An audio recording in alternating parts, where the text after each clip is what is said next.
नगर निगम greater Jaipur की महापौर doctor Saumya Gurjar ने रविवार को निगम मुख्यालय पर अधिकारियों के साथ में विकास कार्यों, स्वच्छता और जीवीपी पॉइंट के सौंदर्यकरण सहित अन्य विषयों पर समीक्षा बैठक की।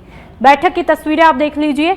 महापौर ने निर्देश दिए कि शहर को स्वच्छ रखना सभी की प्राथमिक जिम्मेदारी है और इसके लिए सामूहिक प्रयास बेहद जरूरी है। उन्होंने कहा कि स्वच्छ सर्वेक्षण 2025 में जयपुर को टॉप 3 शहरों में लाना हमारा लक्ष्य होना चाहिए। बैठक में आयुक्त डॉक्टर गौरव सैनी, जोन उपायुक्त और अधिशासी अभियंता उपस्थित रहे। महापौर ने double basement parking, sports academy और यूएलबी क्लब जैसे प्रगतिरत कार्यों की समीक्षा करके उन्हें जल्द पूरा करने के निर्देश भी दिए। इस मौके पर उन्होंने पंडित दीनदयाल उपाध्याय की प्रतिमा पर पुष्प अर्पित किए और एक पेड़ मां के नाम अभियान के तहत कदम का पौधा भी लगाया। पार्षदों और समितियों के चेयरमैन भी इस मौके पर मौजूद रहते हैं। ये 5 साल कब निकले, बहुत कम ही समय के अंदर ये 5 साल पूरे हो गए और मुझे खुशी है कि अब आज जो है, आज ये समय है कि अब हमें नगर निगम मुख्यालय को एक मीटिंग करके, जिसके अंदर जो अभियान के तहत सेवा शिविर के जो फॉलोअप है, जो आदरणीय मुख्यमंत्री महोदय जी के द्वारा 17 सितंबर से चलाए गए फॉलोअप शिविरों में आम जन को राहत देने के लिए मुख्यमंत्री महोदय जी ने जो अच्छे प्रयास किए, उसको हमने नगर निगम ने मिलकर पूरा करने का प्रयास भी हमने साथ में किया। और आज बैठक के अंदर भी, क्योंकि लगातार मैं हर 10वें दिन में बैठक लेती हूँ निगम के कामों को लेकर, निगम के विकास कार्यों को लेकर, जन समस्याओं को लेकर, स्वच्छता को लेकर, तो उसी के तहत आज मेरी ये मीटिंग रही और उस मीटिंग के अंदर भी समयबद्ध तरीके से हम अपना कार्य पूरा करें। तो जो विकास कार्य है जयपुर की जनता के लिए समर्पित हमने किए, लगातार हमारे इस बोर्ड ने मिलकर जो प्रयास किए, तो वो विकास कार्य है वो जल्दी ही जयपुर की जनता के लिए समर्पित हो। तो उनकी तारीख वगैरह भी जाने की, समय पूरा कब हो जाएगा विकास कार्यों का, कब हम लोकार्पण उनको कर देंगे। हमारा काम जो है वो पत्थर लगवाना नहीं है, हमारा काम है जन सेवा का, हमारा काम है अंतिम व्यक्ति तक हमें पहुंचना, अंतिम इस जयपुर की कॉलोनी तक पहुंचना और उन सभी कार्यों को करने का प्रयास जो है वो। करौली कोतवाली थाना पुलिस ने रविवार शाम को शहर के 2 अलग अलग सार्वजनिक स्थानों पर जुआ खेल रहे 6 आरोपियों को गिरफ्तार किया। थाना अधिकारी ने बताया कि एसपी के निर्देश पर कार्रवाई करते हुए पहले जगदम्बा लॉज के पास में शराब के ठेके से सटी एक खुली दुकान में जुआ खेलते हुए 3 आरोपियों को धर दबोचा। आरोपियों से कुल 1650 रुपए जब्त किए गए। इसके बाद में गायत्री नगर में नीम के पेड़ के नीचे जुआ खेल रहे अन्य आरोपियों को भी गिरफ्तार किया, जिनसे 1880 रुपए और 52 ताश के पत्ते बरामद किए गए।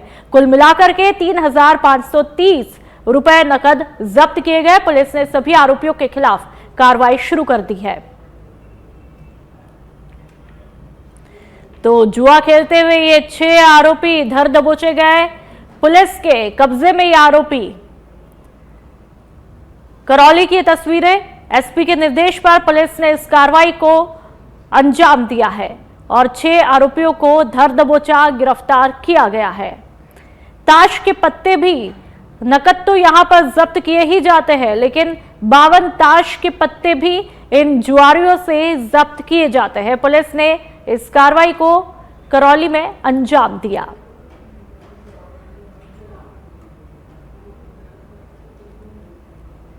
तो करौली की ये तस्वीरें। और अब राजधानी यानी कि जयपुर की बात करेंगे। जवाहर सर्कल थानाधिकारी आशुतोष सिंह को बड़ी सफलता हाथ लगी है। जवाहर सर्कल में हुई अपहरण की 2 अलग अलग वारदातों का खुलासा हुआ। लूट करने वाले गिरोह के 7 आरोपियों को गिरफ्तार किया गया। परिवादी खुमान सिंह और जगदीश सिंह ने जवाहर सर्कल थाने में रिपोर्ट दर्ज करवाई थी। आरोपी किराए पर गाड़ी लेकर घटना को अंजाम देते थे। लूट की वारदात में प्रयुक्त वाहन को भी जब्त किया गया। पुलिस से बचने के दौरान अपराधियों के पैरों पर गंभीर चोटें भी आई है। तो अपहरण की 2 अलग अलग वारदातों का खुलासा होता है और इसी के चलते 7 आरोपियों को गिरफ्तार किया गया। किराए पर गाड़ी लेते थे ये आरोपी और उसके बाद में वारदात को अंजाम, यानी कि अपने मंसूबों को अंजाम देते थे।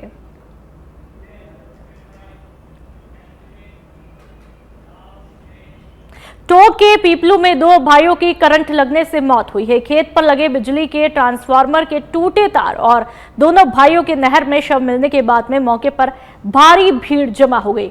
लोगों ने प्रदर्शन करके मुआवजे की मांग की है। सूचना पर पीपलू एसडीएम और थानाधिकारी समेत पुलिस मौके पर पहुंची और लोगों से समझाइश की। एसडीएम ने बिजली विभाग की टीम से जांच कराने और नियमानुसार उचित मुआवजा दिलाने का आश्वासन भी दिया। बलखड़िया गांव के रहने वाले दो भाइयों की मौत को लेकर के पुलिस टीम ने मौके से साक्ष्य जुटाए, यानी कि सबूत जुटाए। प्रशासन से सहमति बनने के बाद मौके पर ही पोस्टमार्टम करके शव परिजनों को सौंपा। फिलहाल करंट लगने के कारणों का भी खुलासा नहीं हो पाया है। तो टोंक की ये तस्वीरें हैं। हालांकि एसडीएम ने उचित मुआवजा देने की बात भी कही है और सबूत अभी पुलिस के द्वारा जुटाए जा रहे हैं।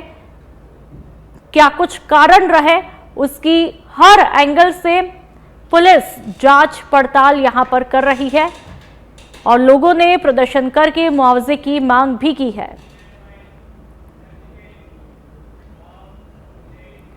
और अब बात प्रतापगढ़ की, जहां पर फर्जी योनो ऐप से 1,77,000 की साइबर ठगी का खुलासा हुआ है, जिसके बाद में प्रतापगढ़ पुलिस ने दो आरोपियों को पुणे से गिरफ्तार किया है। खुलासे में आरोपियों ने फर्जी योनो ऐप के माध्यम से प्रतापगढ़ के रहने वाले एक व्यक्ति से 1,77,000 रुपए की ऑनलाइन ठगी की थी। पुलिस द्वारा आरोपियों से पूछताछ जारी है। पुलिस अधीक्षक बी आदित्य ने बताया कि जिले में साइबर अपराधों की रोकथाम के लिए लगातार कार्रवाई की जा रही है। नागरिकों से अपील है कि किसी भी अनजान लिंक या फिर ऐप पर अपनी बैंक संबंधी जानकारी साझा नहीं करें। तो योनो ऐप से ठगी की कई घटनाएं अभी अभी में सामने आ चुकी है। ऐसे में जाहिर सी बात है कि आप लोगों को, यानी कि नागरिकों को, हमें भी सतर्क रहने की आवश्यकता है। जब भी आप ऑनलाइन एप्लीकेशन का उपयोग करते हैं तो अनजान लिंक या फिर ओटीपी को यूज में सतर्कता के साथ में लिया जाना चाहिए, किसी से शेयर नहीं करना चाहिए, अन्यथा इस तरह की वारदातों की तस्वीरें और भी देखने को मिल सकती है। सादड़ी थाना क्षेत्र में रणकपुर सड़क मार्ग स्थित हीरा बाव के पास में एक महिला की बाइक से गिरने के बाद मौके पर ही मौत हो गई। घटना के बाद में महिला को सादड़ी अस्पताल ले जाया गया, जहां पर डॉक्टर्स ने उसे मृत घोषित किया। पुलिस ने मृतका की पहचान कर ली है। मृतका की पहचान सायरा थाना क्षेत्र के जेमली निवासी 18 साल की महिला के रूप में हुई है। मृतका अपने पति और बेटे के साथ में जेमली से सादड़ी फालना की तरफ जा रही थी, तभी हीराबाव के पास में अचानक से बाइक से गिर गई।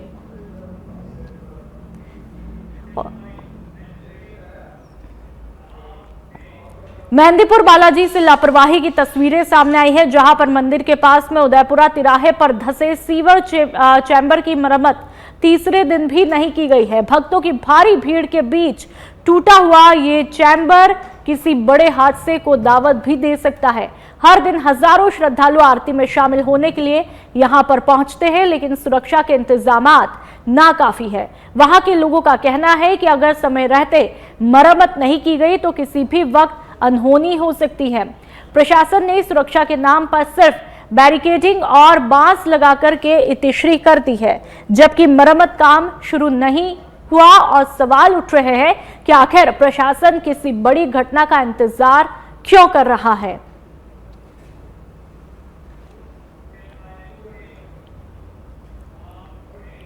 लक्ष्मणगढ़ के बड़ौदा में थाना क्षेत्र के हादरहेड़ा गांव से एक घटना, जहां पर कलयुगी बेटे ने शराब के नशे में अपने माता पिता की कुल्हाड़ी से निर्मम हत्या कर दी। सूचना मिलते ही डीएसपी कैलाश जिंदल और एसएचओ विजयपाल सिंह मौके पर पहुंचे और ग्रामीणों से मामले की जानकारी लेकर के सबूत जुटाए गए। साथ ही एफएसएल टीम ने भी मौके पर पहुंचकर जरूरी सबूत इकट्ठे किए। पुलिस ने मृतकों के शवों को कब्जे में लेकर के बड़ौदा मेव कस्बे के सीएचसी की मोर्चरी में रखवाया। प्रारंभिक जांच में यह पता चला कि घटना देर रात को हुई थी। इस दर्दनाक घटना ने इलाके में सनसनी फैला दी है और पुलिस लगातार मामले की गहन छानबीन में जुटी हुई है।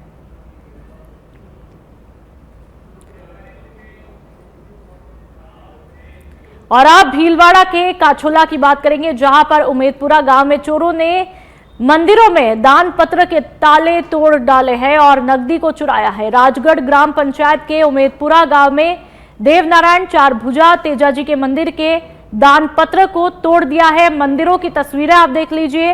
काछोला पुलिस मौके पर पहुंची। पुलिस चोरों की तलाश में जुटी हुई है। लगातार राजस्थान से हर दिन हम आपको सच बेधड़क पर चोरी की घटनाएं बता रहे हैं, लेकिन सबसे हैरानी और शर्मनाक बात यह है कि चोरों को अब भगवान का भी खौफ नहीं है। कानून का डर तो है ही नहीं, लेकिन भगवान का डर भी यहां पर किसी भी तरह से इन तस्वीरों को देख करके नहीं लगता है। और अब कोटा की बात करेंगे, जहां पर रामगंज मंडी में 3 दिन से लापता युवक का शव आज सुबह पास ही कुएं में मिलने से सनसनी वहां पर फैल गई है। मृतक युवक की पहचान समीर वर्मा पुत्र मोहन वर्मा के रूप में हुई है। मृतक युवक 3 दिन से लापता चल रहा था। रविवार सुबह पास ही स्थित कुएं में चप्पल और अन्य सामान मिलने के बाद में पुलिस को सूचना दे दी गई, जिसके बाद में पुलिस ने युवक के शव को कुएं से बरामद किया और अस्पताल पहुंचाया। तो वहीं पुलिस ने परिजनों से रिपोर्ट लेकर के मामले की तहकीकात शुरू की है। फिलहाल पुलिस हत्या या आत्महत्या दोनों ही एंगल से जांच पड़ताल में लगी हुई है। तो 3 दिन से लापता युवक का शव मिला है। कोटा के रामगंज मंडी में कुएं में मिला है। झुंझुनू में वंदे मातरम @150 अभियान के तहत देशभक्ति का जज्बा अपने चरम पर है और इसी कड़ी में राजकीय पीरू सिंह उच्च माध्यमिक विद्यालय में एक भव्य सांस्कृतिक संध्या का आयोजन भी किया गया, जिसमें विद्यार्थियों ने देशभक्ति से ओतप्रोत प्रस्तुतियों से माहौल को भावनात्मक बना दिया। कार्यक्रम के दौरान स्वतंत्रता सेनानियों के परिजनों का सम्मान भी किया गया, जिससे सभी की आंखें नम हो गई। इस मौके पर विधायक राजेंद्र भांभू, जिला कलेक्टर डॉक्टर अरुण गर्ग और जिला संयोजक वीरपाल सिंह शेखावत सहित कई गणमान्य लोग भी मौजूद रहे। मंच से अतिथियों ने राष्ट्रीय गीत वंदे मातरम के इतिहास और उसके महत्व पर भी प्रकाश डाला। तो वही पूरा आयोजन स्थल वंदे मातरम गीत की गूंज और तालियों की गड़गड़ाहट से गुंजायमान हो उठा। आज पूरे भारतवर्ष में यानी कि 7 नवंबर से 150 वर्ष वंदे मातरम राष्ट्रगीत को हो चुके हैं। इसे पूरा देश यशस्वी प्रधानमंत्री मोदी जी के मार्गदर्शन में एक उत्सव के रूप में अर्थात स्मरणोत्सव के रूप में मनाया जा रहा है। वंदे मातरम गीत एक ऐसा गीत था जिसे अगर ये कहा जाए कि कलम तलवार बन गई और शब्द थे, उन्होंने आज़ादी की लौ को एक ज्योति के रूप में जलाया। इस गीत को जब बंकिम चंद्र चटर्जी ने रचा तो उस समय वंदे मातरम के 150 वर्ष पूरा होने पर एक कार्यक्रम की श्रृंखला बनाई गई है। उस श्रृंखला के एक भाग के रूप में आज सांस्कृतिक कार्यक्रम और स्वतंत्रता सेनानियों के परिजन का सम्मान किया गया है। इसमें जिला प्रशासन, नगर परिषद, जनप्रतिनिधिगण, विभिन्न विद्यालय, आमजन ने बढ़ चढ़ के भाग लिया है और इसका उद्देश्य यही है कि देशवासियों में देश प्रेम। अलवर जिले के बांसूर उपखंड इलाके में शनिवार को एक भीषण सड़क हादसा हुआ, जिसमें 2 युवक गंभीर रूप से घायल हुए। जानकारी के मुताबिक नारायणपुर की तरफ जा रहे बाइक सवारों के आमने सामने से आ रहे ट्रैक्टर से टक्कर हुई। टक्कर इतनी जोरदार थी कि बाइक के परखच्चे तक उड़ गए और दोनों युवक सड़क पर गिरकर बुरी तरह से घायल हुए।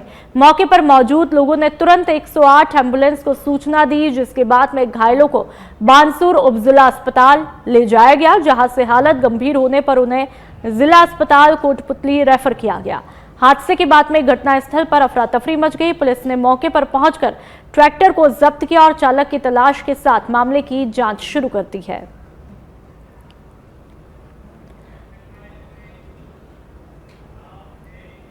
भरतपुर के रुदावल थाने पर पूर्व में एसएचओ रहे नरेंद्र कुमार राजावत का सीआई पद पर प्रमोशन होने पर उनका स्वागत किया गया।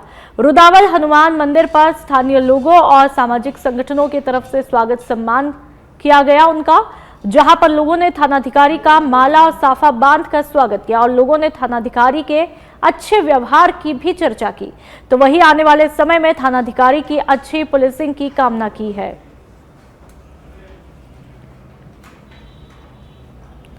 तो माला और साफा बांध करके स्वागत यहां पर किया जाता है।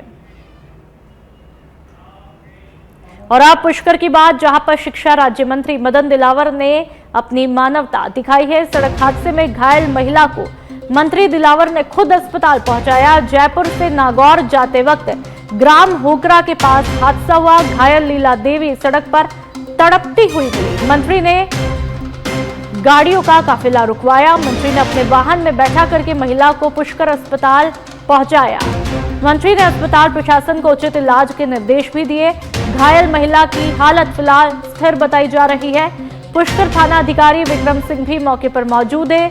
समाज सेवी जगदीश कुडिया भी अस्पताल में मौजूद है। तो ये तस्वीरें घायल महिला की आप देख लीजिए। शिक्षा मंत्री मदन दिलावर की यहां पर दरियादिली देखने को मिलती है। यहां पर एक घायल महिला को वो खुद अपनी गाड़ी में बैठाते हैं और हॉस्पिटल लेकर के जाते हैं। वहां पर ट्रीटमेंट के लिए निर्देश देते हैं। आज माननीय मंत्री महोदय नागौर जा रहे थे, तो अपने बाईपास मकरवाली फाटक के पास में कोई एक लेडीज रोड किनारे गिरी हुई थी जो बेहोशी की हालत में थी। माननीय मंत्री महोदय ने अपने साथ की जो गाड़ी उस गाड़ी में उसको बिठाया और तुरंत यहाँ पुष्कर हॉस्पिटल लेके आए। और उसी दौरान सूचना मिलने पर मैं भी हाजिर हो गया था और डॉक्टर साहब को बुला के उन्होंने दिशा निर्देश दिए कि इसके तुरंत इलाज कराया जाए। और उसके बाद माननीय मंत्री महोदय नागौर के लिए रवाना हुए